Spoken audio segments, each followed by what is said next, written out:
Hey there friends, Waller on the call. Today I'll show you how to fix connection error code 32758 in Super Bear Adventure.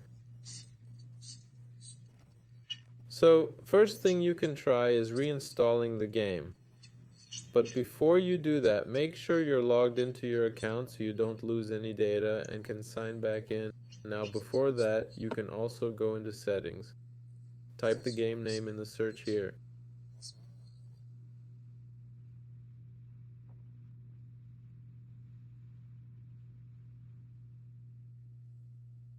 If it's not there, then go in and scroll down. Here we need to find storage. Storage. Look for games here.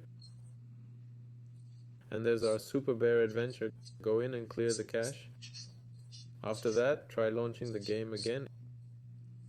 If that doesn't help, make sure you're connected to Wi-Fi or mobile data. That's really important too. You can also check for updates in the Play Store or App Store. To do that, open the Play Store or App Store. Go to Super Bear Adventure and make sure there's no update button. Also, you can try restarting your phone. To do that, hold the button down and tap Restart. That's it. This was Waller. See you all later.